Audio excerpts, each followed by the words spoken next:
We've got more news about the One Piece S.H.Figuarts figures coming out later this year. So we've already seen Luffy before, and we've seen a bit of Zoro and a little bit of Sanji, but not that much of a clear view of Sanji, no promo shots until now.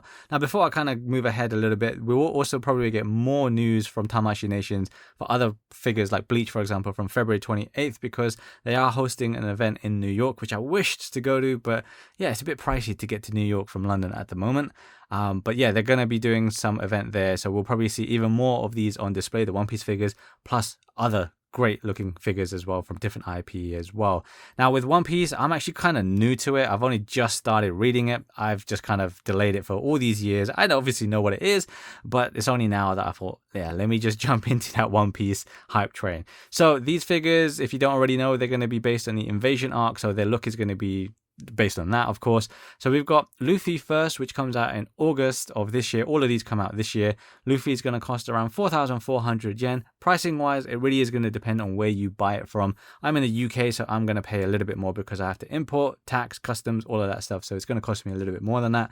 It's not too bad pricing wise, though. Luffy does start a little bit lower, but there's probably a reason for that. A reason for that, which we'll get into in just a second. We've seen Luffy before on display from previous events at the end of last year in Asia, so we don't really need to spend too much time talking about Luffy other than it looks pretty good.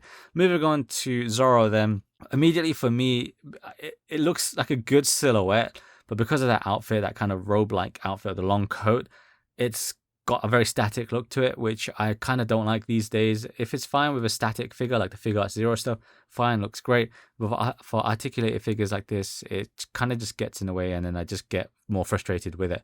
We'll see how it is in hand. So Zoro comes out in September. That's going to cost just over 7,000 yen with tax included. Again, depends where you buy it from. He comes with all three swords, which is cool, and one of his faceplates even allows him to grip the sword in his teeth, which I didn't think they'd be able to do because of the weight. I mean, they probably yeah, it's fine, they can do it clearly, but I wasn't really expecting it. And in hand, it might suck, we don't know. But it's cool that they've included that. Now, he does also include an alternate face for Luffy, so this is where things get slightly annoying. So cast your mind back a little bit to, not that far away, to Gohan from Dragon Ball Superhero, where basically the package figure was kind of bare bones, and then if you wanted, say, alternate faceplates where he's wearing glasses, I think, or the kind of Piccolo armor robe thing, there, or the mantle, then you had to buy other figures for that. So they're basically piecemealing Luffy's alternate faces to Zoro and then to Sanji as well. So it's slightly disappointing that's going to be the case, and that's probably then why Luffy's base price is a little bit lower.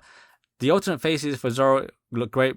The alternate face for Luffy in that also look pretty good. I still just don't like that, the fact that they split the piecemeal face parts off for Luffy. I don't like that practice. I get why they do it. Doesn't mean I have to like it though. And then we come on to Sanji. So as I said, Sanji does also include the faceplate, an alternate faceplate for Luffy. This time it's going to be the one where he's drooling, which looks, again, pretty good. Sanji is much more of a plain figure. This is probably the first time that we've seen the actual promo shots of Sanji. So he's got that burgundy suit on. It looks like he comes with his cigarette. Now, I'm not sure if that's going to actually be a pack-in for sure, because last minute they might just take it out. I mean, S.H.Figuarts Deadpool didn't come with his pistols or his guns. I don't know why I call them pistols, but his guns. They didn't come with the guns. The Revoltech Wolverine didn't come with a cigar, but it came with a cigar hand many years ago. So I'm kind of sus if that cigar is actually going to be included in the Sanji pack. Sanji's outfit is kind of plain. It's just a regular suit for the most part, so nothing special necessarily, but you know, if you like the character, then yeah, it's fine. It looks like a good silhouette either way.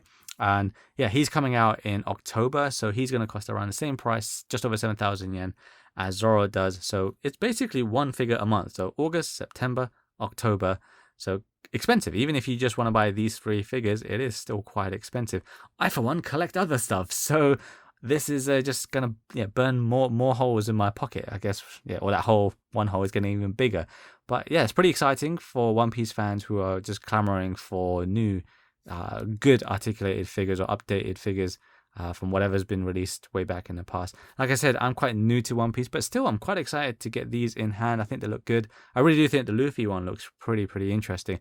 I won't like, though, if they end up doing his stretchy limb parts as an add-on with, say, Nami or Chopper or some other character down the road. That would totally suck, and I hope they don't do that. That's really going to suck. I would prefer they just do a deluxe pack where he's just got alternate parts and stuff. and then release that separately, for a fixed price rather than having to buy an alternate figure that I might not necessarily care about. I don't like that practice, and well, sadly, it looks like they want to carry on doing it. And to finish off, these go on pre-order from March 1st, local time dependent as well. So keep an eye on your favorite retailers, whether that's, Big Bad Toy Store in the US, Amazon if you're, again, US or Japan, Hobby Genki if you're going to import like I do. Then, yeah, many retailers out there. You should still be able to get them, but with S.H.Figuarts, they might just sell out in like 3 seconds. So you never know. Yeah, March 1st is the date that you want to put in your diary when pre-orders for these figures open. But I'm really excited to also see what else they announce and reveal on February 28th, that weekend where they do their additional Tamashii Nations New York event.